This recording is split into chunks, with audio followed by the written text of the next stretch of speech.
हरे कृष्ण। ये राजा भरत का 4 number part है। जिस राजा भारत ये जर भारत बन के जन्म लिए, जिसके नाम से ये देश है, जिनका कथा शिव जी पार्वती को सुना रहे थे और सुखदेव गोस्वामी परीक्षित को, तो हम लोग भी सुनते हैं। राजा भारत बोलता है उसका भाई लोग किसी काम का नहीं है, बेकार है, खेत में खड़ा कर दो। महाराज गर्मी के टाइम में धूप पड़ रहे थे और खेत में लाके खड़ा कर दिया किसको?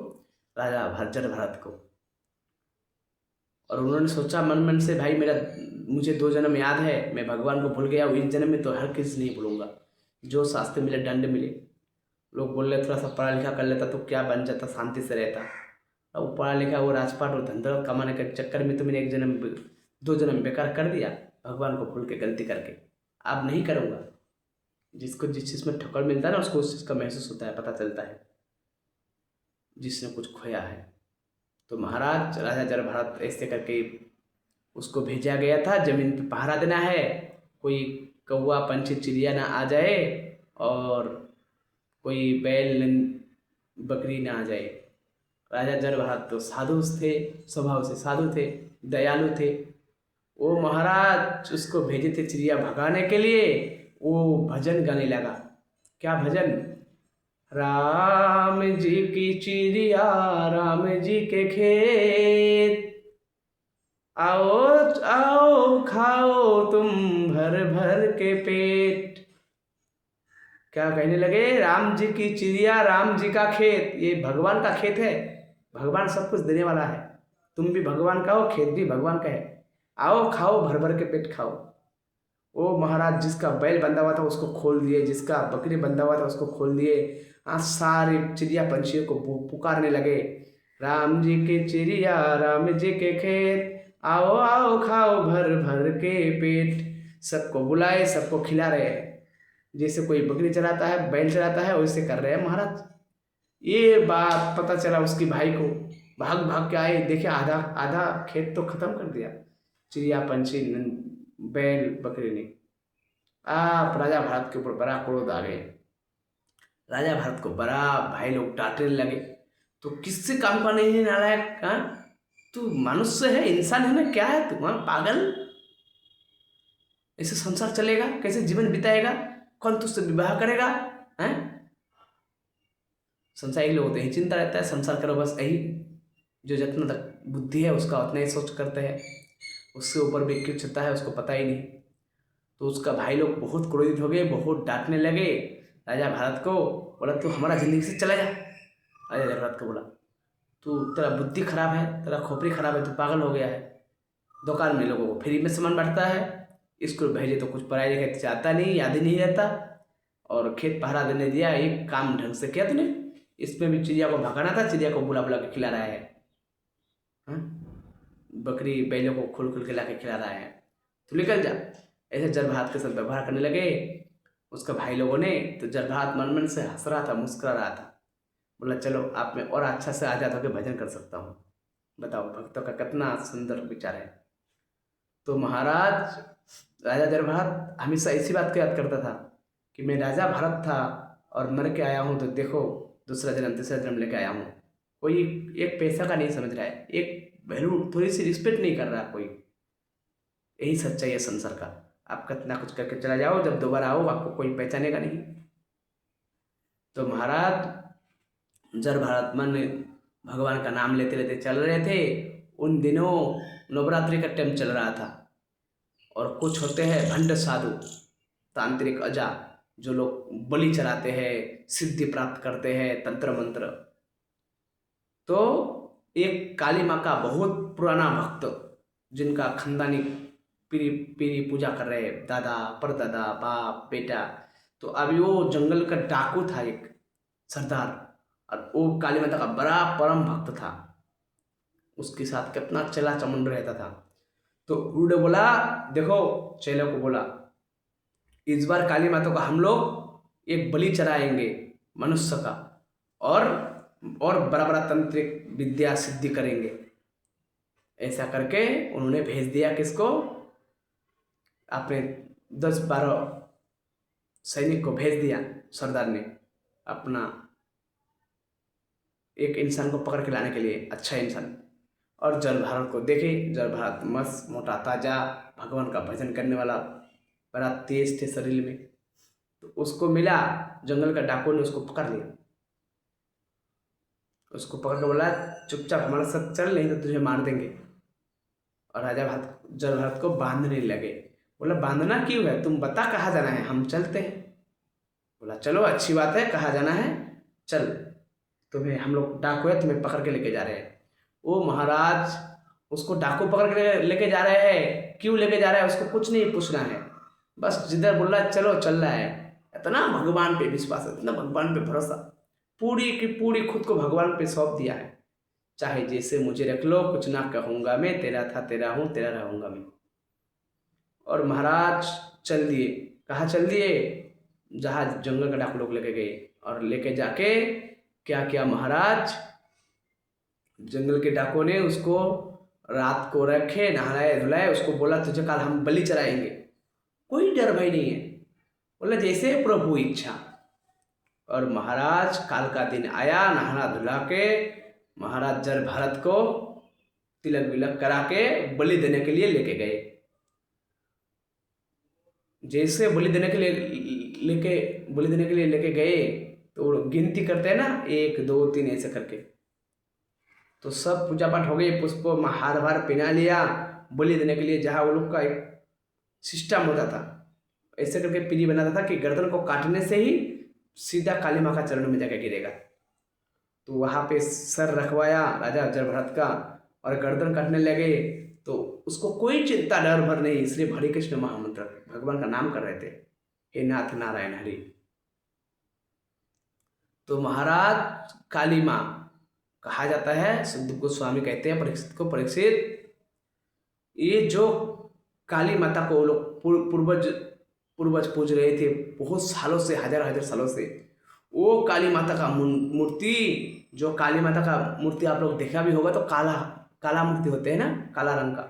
वो महाराज वो मूर्ति क्रोध में आके, काली माता का मूर्ति लाल टक टक सिंदूर जैसा हो गए, आंखें आग जैसा भयंकर जलने लगे।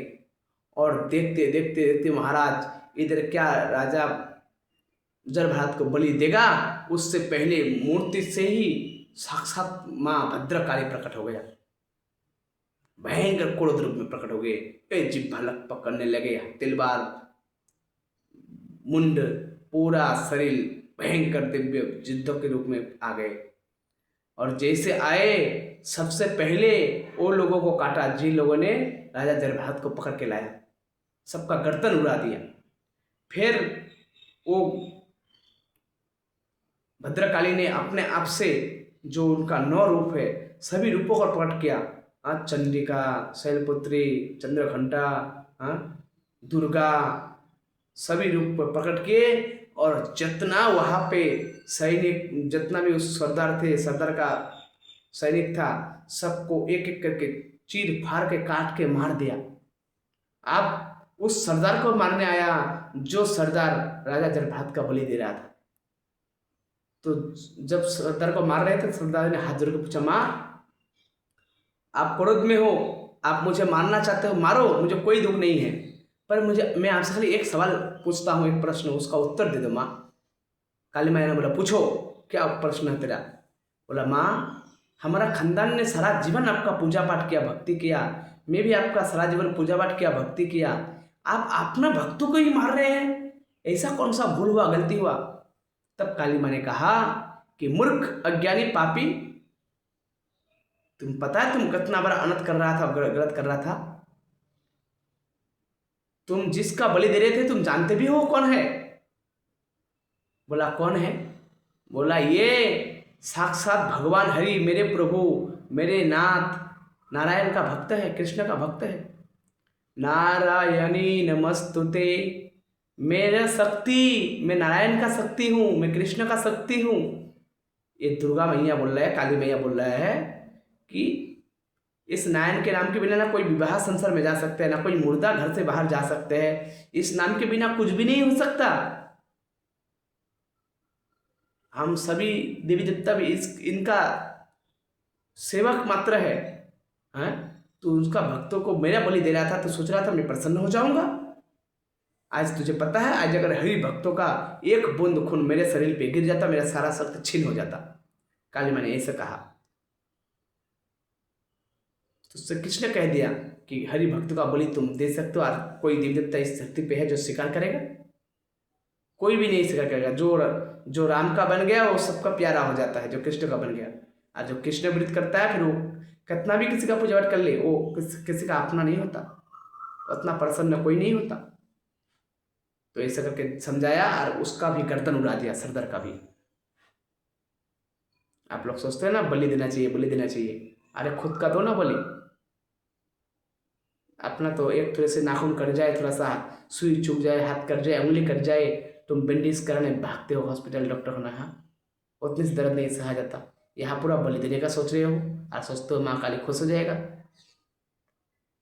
ऐसे करके मना किया। और भी कई शास्त्रों में, भागवत में भी ऐसा है कि बलि के लिए अनजाने में घटोत्कच ने भीम को पकड़ के लाया था उसका माँ का हिडिंबा के पास। और उन्होंने फिर बलि देना चाहा तो उन्होंने बोला ये तो मेरा पतिदेव है, इसका बलि कैसे दूं? बोला नहीं, मैं पति बाद में, पहले तुम बलि के लिए आए हो, तुम बलि दो। फिर बाद में समझाया कि कौन सा देवी देवता है जो किसी का बलि स्वीकार करता है। अरे देना है तो अपना पुत्र का दो, अपना अपना बलि दो, अपना पति का दो। दूसरों का बेटा पुत्र को क्यों बलि देना है? बलि तो मना ही कर दिया है। ये तो कलियुग की मूर्ख अज्ञानी कुछ जीव है। तो महाराज वो जल भारत को वहाँ उन्होंने सब देवी देवता का रूप देखा, पर उन्होंने सिर्फ प्रणाम किया और प्रणाम करके फिर चल दिए। सभी देवियों ने उनको आशीर्वाद दिया। वही जल भरत आगे जाके महाराज परम गति भगवान का परम भक्त हुआ। और फिर वो जो उनको पहले जन्म में ही पा लेना था भगवान कृष्ण को, पा ना सका, मिस्टेक हो गया, गलती हो गया। फिर दूसरा जन्म लिए, दूसरा जन्म में भी उसका मिस्टेक हो गया, गलती हो गया, पशु जन्म में चले गए थे। फिर तीसरा जन्म लिया, तीसरा जन्म में उसने सब कुछ करने का सामर्थ्य था लेकिन उसने कुछ किया नहीं। उसने भगवान का भजन किया, भगवान को खुद जीवन सौंप दिए। बोला ये पढ़ाई लिखाई राजपाट ये सब वस्तु बेकार है। फिर महाराज राजा भरत आनंद होके प्रसन्न होके भगवान का भजन करने लगे। एक दिन दूसरा राजा ने उसको बोला कि मेरे पालकी जा रहा है, मेरे पालकी में एक शरीर कम हो रहा है, बीमार है, तुम पकड़ ले। पकड़े राजा भरत और पकड़ के राजा दूसरा राजा को लेकर जा रहे थे। वो छोटा देश का छोटा एक राजा था, नाम याद नहीं आ रहा अभी।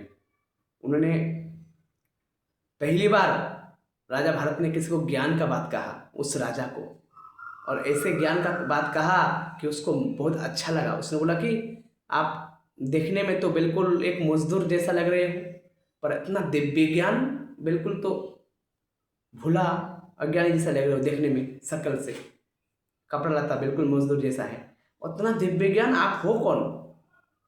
तब राजा भारत ने उसका असली परिचय दिया कि तुमने कभी राजा भारत का कथा सुना है? बोला हाँ, जो बहुत बड़ा चक्रवर्ती राजा जिसके अधीन थे सारा तीनों संसार, सब पूरा देश जिसके अधीन थे, जो इतना महान राजा था कि प्रजाओं ने उसका नाम से ही देश को रख दिया, राजा भारत, जिनकी कथा भागवत में है।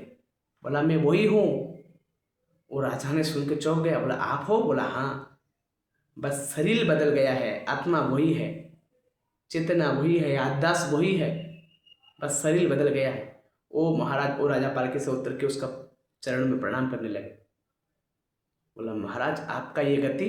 बोला मैं मिस्टेक कर दिया, मैंने सब कुछ किया जीवन में, गुरु ने समझाया था भजन करने के लिए, मैंने गुरु का आज्ञा भी नहीं पालन कर पाया और भगवान को भूल गया था, जिसके दंड स्वरूप मुझे 3 जन्म लेना पड़ा। पहले तो मैं हिरण बना राजा भारत से, फिर अभी जल भारत बना हूँ। तो ये भगवान को भूलने का शास्ति मैंने भोगा हूँ 3 जन्मों तक। चलो पा तो लिया भगवान को, इसलिए भगवान का भजन करना चाहिए। ये कुछ करो ना करो, सबसे पहले चीज़ यही है, जीव मात्र कृष्णदास भगवान का भजन। तब वो राजा भी उनको, राजा भारत को गुरु बनाए और उनका भजन करने लगे भगवान का। तो भगवान का भजन बहुत ज़रूरी है। आप कुछ सब कुछ करो, मना कुछ नहीं है, आप संसार करो, काम धाम बिजनेस पैसा ये सब जीवन चलाने के लिए करो, पर जीवन का क्या पता कितना मिनट का है नहीं है ना। इसलिए भजन आत्मा के कल्याण के लिए जो लेके जा सकते हो वो चीज़ करना चाहिए, भगवान का नाम करो। हे नाथ नारायण हरि ओम नमो भगवते वासुदेवाय नमः। राधे राधे।